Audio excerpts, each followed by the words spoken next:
Hi and welcome to another Watch Geek video. Today we get to review the second generation of the model Zirkel from a German-based brand called Sternglas. They present themselves as a #1 brand when it comes to affordable Bauhaus watches, and this Zirkel model is one of the best examples of the Bauhaus design within their lineup.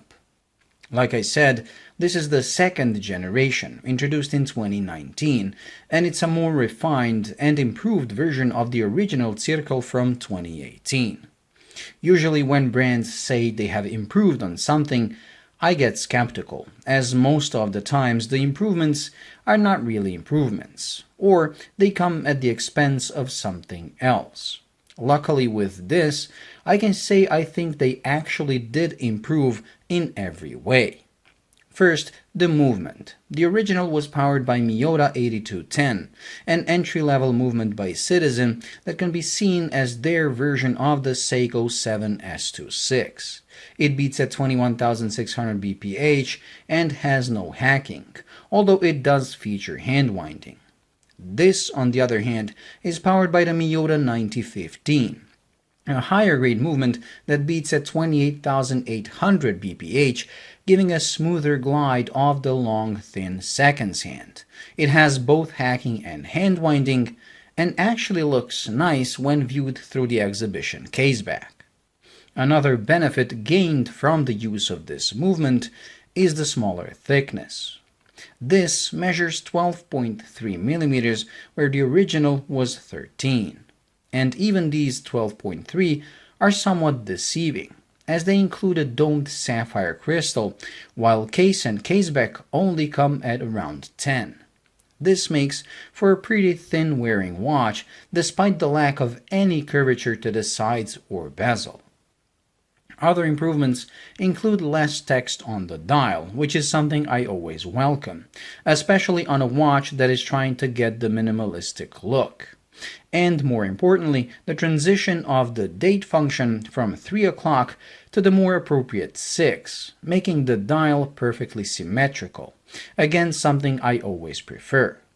Now, speaking of the dial, it is matte white with highly contrasting black markers and hands. Everything is printed very crisp, and although I know this thin print is part of the style of the watch, I wish they increased the size of all the text, including the hour numerals, just a bit, as they seem a tad too small for the vastness of the dial. And vast it is. Even though this is just a 40mm watch, the dial looks like something from a 44, because the bezel is very thin and there is no chaptering.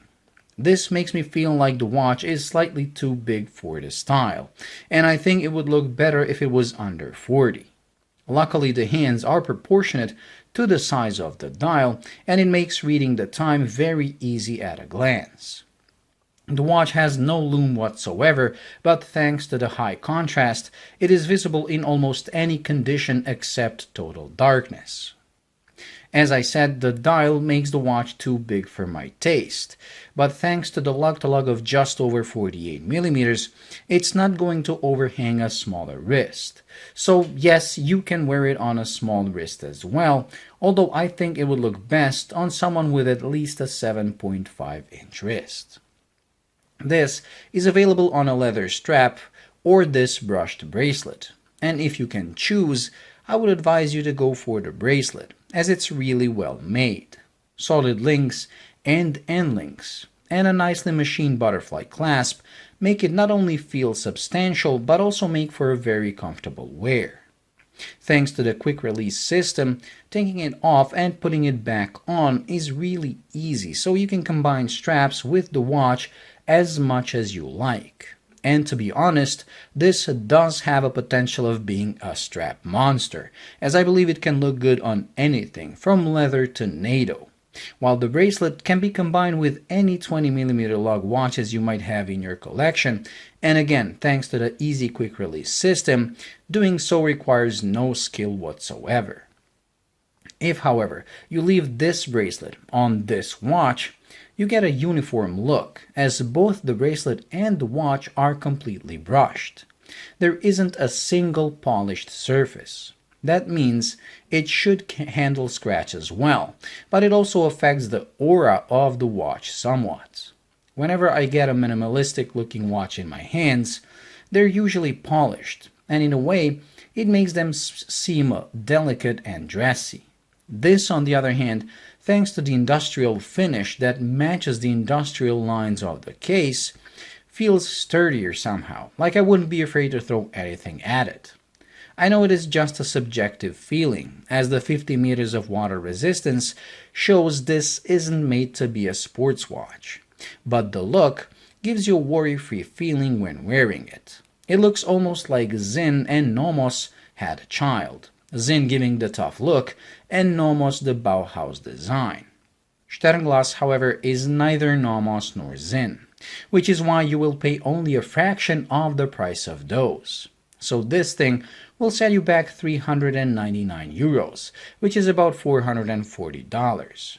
That is 100 euros more than the previous generation, but given all the improvements and refinements they made, it seems justified. So if you're in the market for a German Bauhaus-inspired watch but don't have the budget to go for Nomos, this might be your answer. Well, that completes this week's review, so thank you for watching. I hope you enjoyed and found it useful. If you did, please like and subscribe, and until the next video, bye.